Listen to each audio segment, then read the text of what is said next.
Hello and welcome to my channel. If you're new here, my name is Elizabeth, and today we are going to be talking about tarot symbolism as part of week 11 of my Tarot for Beginners course. I am so super excited. We're getting very, very close to the end, and this topic is a topic very close to my heart. This topic is the topic that made me fall in love with the tarot. The symbolism is just fabulous, and I have a whole playlist where I have taken a deep dive into the symbolism of the Rider-Waite-Smith. So if that's something you're excited about, that's a whole free course that I've put together, and I'll make sure there is a link in the description box for you to join us for those videos. If you're new here, this is my Tarot for Beginners course. You can join us at connectwithyourdeck.com/beginners. And the course is all about learning the tarot. It's all about the symbolism of the tarot. It's all about learning the meanings, the background, the history, all of that stuff. It's really all the things that I wish I knew and could find really easily when I first started learning the tarot. So I'm on my iPad this time. I've got a journal that goes with the course, and it's optional if you'd like to purchase it or not. It's in GoodNotes version, which I'm using now on my iPad. I've got a book on Amazon you can order and have sent to you, or I've got a version that you can print out, depending on what it is that you are looking for. And the course, I can't speak. The course is free. The journal, of course, is a small purchase that helps support my work. And of course, if you'd really like to support my work and you've just found me and you would not like to not lose me now that you've started to explore my work, make sure you hit that subscribe button and hit the notifications bell, because then you won't miss another one of my uploads. And of course, it really does help the channel out, especially if you give me a thumbs up as well. So we are going to be talking about symbolism of the tarot. Now, I've got in the workbook, I've got some major arcana correspondences for you to have a look at. And again, this is a big picture overview that I've done for you. We've got some basic tarot symbolism, but there's only a few things in there compared to my tarot symbolism cheat sheets. And then we have got tarot and the angels as well, which I will probably talk to you a little bit about when we spin the camera around, because it's not a topic that I talked a lot about in the Tarot for Symbolism course. So I'll probably do a little bit on that. We've got some color symbolism here as well. And it's really just giving you a little bit of a taste of tarot symbolism, because of course this is the Tarot for Beginners course. If you think it's something that you're really interested in, as I said, I've got another course that takes a deep dive into the symbolism. It was really the first thing that absolutely grabbed me when I started learning about the tarot. So let's spin the camera around, have a look in the workbook, and have a chat about some symbolism. And I'll make sure the link as well is in the description box so that you can join us for the Tarot for Beginners course, and you can also link across to some of my other free courses. Oh, and my free member library as well, where all my free goodies live. So I'll see you in just a moment. Let's spin the camera around. Okay.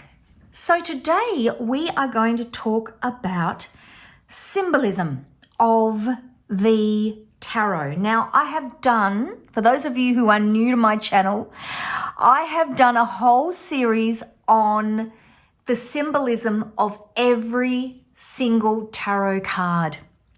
It was huge. It's a series of 78 videos, and they're in a playlist, which I will link in the description box, or I'll try and remember to also put it in the comments. Or better still, you can register for this course for free, connectwithyourdeck.com/beginners, and you will receive information about that particular free course that teaches you all the symbolism of the tarot. So I haven't gone into huge detail, but I felt that I needed to include it in the Tarot for Beginners course, because I really, it's something that's so close to my heart. I mean, some people say you don't really need to learn it, but to me, once you learn that traditional symbolism of the Rider-Waite-Smith Tarot, when you look at any other tarot deck, when you look at images in an art gallery, when you are looking at signs around you, signs and signals around you, the symbolism will speak to you so vividly. And if you follow the whole 78 cards all the way through, the videos all the way through, and what I do is last thing at night, I just listen to whichever tarot teacher that I'm following at the time, and I'm always listening to things about the tarot and thinking about the tarot because I teach it. Last thing at night's a really good thing. And you can watch the video if you want to, or you can just listen. And it's a way of keeping your study going, particularly if you're a really busy person. So I haven't gone to a lot of detail. There's 3 ways that you can access the materials for the course. You don't have to. This is like an optional extra, but it's a lovely big book that I've created to help you study the tarot along with this video series. And here is all the symbolism in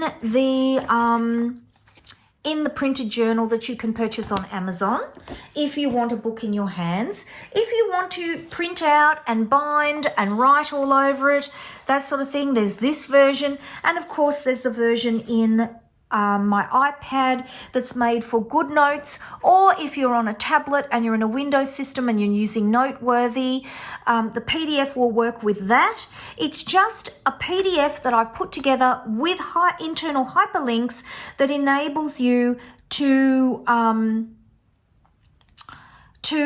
click on things and go and navigate your way around the journal. And of course, when it's inside PDF editing software, it's really easy to use an Apple Pencil and that sort of thing to actually do your journal electronically, which means you don't have to print. It's easy to store, all of those things. So I'm really proud of myself that I got my head around how to build how to build a journal in GoodNote, in a PDF version, and what it needed to be able to use it in GoodNotes. And I will be gradually, all of my existing courses, I will be gradually putting the journals into GoodNotes version so that you can have them in GoodNotes.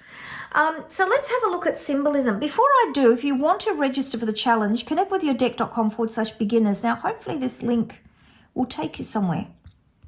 Oh, maybe I didn't link it up. That was silly, wasn't it? I thought I did. Maybe I didn't. But it's there for you to type in. connectwithyourdeck.com/beginners to join the course and be part of it so that you can... in fact, what I might do, because I'm pre-recording these videos, I might hook all those up so that when you're using your journal in your GoodNotes or Noteworthy version, you can just click on that and go and sign up. That'd be pretty cool, wouldn't it? I know I've done other links. Let's have a look in the front and see if the other links, if I set those up too. So I've got other links in here. Click here. I haven't. I thought I'd hooked all those up. Well, when you get your version of this journal, when I put it out there, because I'm pre-recording, of course, you will be able to click on all these links, and they won't just be typed there. You'll be able to click on them and it will take you there, and you'll be able to go and join courses and sign up. But failing that, if something happens and you can't make the links work because something's happened in your software or goodness knows, I have them all typed in here so you can find them. So let's go back to tarot symbolism. What I've got for you are all the major arcana correspondences. Now, these are a mix of Golden Dawn and traditional symbolism that I've come across in my journeys reading about the tarot that are fun and interesting for you to look at. So we've got things like just a statement about what the card means. the planet, which is a Golden Dawn correspondence, the element, which is a Golden Dawn correspondence. Now, the chakra system evolved completely separately to the tarot. But like many of these systems, just as people looked for patterns when they, back in the day, put the tarot cards onto the tree of life, looked at the Emperor Thoth from the Egyptian period for correspondences, used the Jewish letters, looked at numerology, looked at astrology. All of these things we do to look for patterns and to look for meaning. So the chakra attributions for the major arcana cards are no exception. It's exactly the same thing. It's just a modern thing that we've done. The element is Golden Dawn. The color, again, is the predominant color of the card. When we talk about the card, there's usually a predominant color that gets referred to traditionally for that card, and I put those in there. The crystals, again, matter of opinion. In terms of crystal meanings as to which crystal you would attribute to the tarot card. You may or may not agree. And again, when you're writing your tarot card meanings, you might want to comment on that. And I'll put some herbs there as well, just for a little bit of fun. This symbolism, I've put the cards where these particular symbols appear, and I've given you a little description. And all of these symbols are based on traditional meanings from the Golden Dawn period, if not from the Golden Dawn. I have not extrapolated something out of my head, and I had a bit of a rant about that earlier on in the course. I won't do that again. I have really tried to stay true wherever possible to the meanings that I've given you. So these you can use, you can look and look up your cards and see where they appear in the tarot. So it's a little bit of reverse engineering. In my tarot symbolism cheat sheets, I've got each card with all the symbolism, whereas here I've got the symbol and then just listed the cards where the symbol appears. I haven't got all of them, but I've got an awful lot for you there to be able to use. Now, these are the angels, and I haven't talked a lot about the angels in my tarot symbolism cheat sheets. In fact, I haven't talked a lot about the angels in a lot of my work, but I do intend to do a whole course on the Enochian angels. Whether it's popular and people want to do it or not, I am fascinated with the whole thing, and I really want to learn more about it, and I really want to be able to teach it. So if we look at these cards, if we look at the Lovers, we're looking at Archangel Raphael. This is what we believe are the symbols in these cards. And again, as we know, when the Rider-Waite-Smith was designed, what am I doing? The Lovers. Take two, Elizabeth. The Lovers is Archangel Raphael. Put your glasses on, Elizabeth. When Arthur Waite and Pamela Goldman Smith designed this deck, and in fact, even when Aleister Crowley designed his deck, etc., they had secrets in the actual cards that they didn't talk about or reveal because they were secrets of the Golden Dawn that they were sworn to secrecy not to reveal or talk about. And so the understanding of who the angels are in the cards is conjecture. We just say who we think it is based on our understanding of the symbolism in the cards. So I've given you a little bit of background on each one of the angels, and then you can make up your mind whether you agree or not. Temperance is Archangel Michael or Archangel Raphael. The Devil is Uriel, who is like a rebel angel, put it that way. So he's interesting to read about, and I've got all of that in here. Of course, you can look these things up on the web as well if you want to. Judgment is Angel Gabriel, and the Wheel of Fortune is the 4 archangels linked to the 4 astrological symbols. So if we look here, the lion is Leo, Raphael. The eagle is Scorpio, which is Uriel. The Aquarius is the angel, which is Gabriel, and Taurus is the bull, which is Michael. So that's really interesting, and I've written a little bit about that too. And of course, you can really research these things, and certainly if I do a course on Enochian magic, which is essentially what Doreen Virtue did, but she called it Talking to the Angels, and she didn't go into any of the history. I'm going to do that sort of thing. And again, I'll teach you the whole lot, and we'll call it the proper name, Enochian Magic. And we'll look at Aleister Crowley as well, because he did a lot of work on understanding Enochian magic. I've got tarot color symbolism, which of course is traditional symbolism of the colors. And then that's it. So I've just given you a little overview to dip your toe in the water and see whether you like tarot symbolism. And of course, I will most certainly have a link to the tarot symbolism playlist in the description box. And if you join the free course, it'll be in the training videos that go out for each week of the training. And that will be a whole other series of videos that you'll be able to watch from my channel. So that is tarot symbolism. This is our second last week. I can't believe it. Our last week will be on, we click here, reading the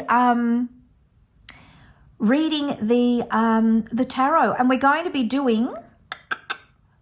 be doing the Celtic Cross, and I'll be just walking you through these pages and explaining to you what's in the sheets. There is a whole video on the Celtic Cross, and I've planned a whole series of videos on the Celtic Cross that will show you how to read the cards in each position and the process of reading it 78 times for all 78 different cards. So I'm just going to walk you through the workbook. The workbook, I'm really pleased with the reading section. It's very self-explanatory, and you should be able to work your way through it. It won't be long now. I'm going to have some live tutorial sessions where you can join me on Zoom, which I'm so excited about, and you're going to be able to ask me questions in person, which will be really exciting. So until our last video, I will see you then. Don't forget to like, subscribe, and hit that notifications bell, and I will see you in the last video for Tarot for Beginners. Don't forget to join us, connectwithyourdeck.com/beginners.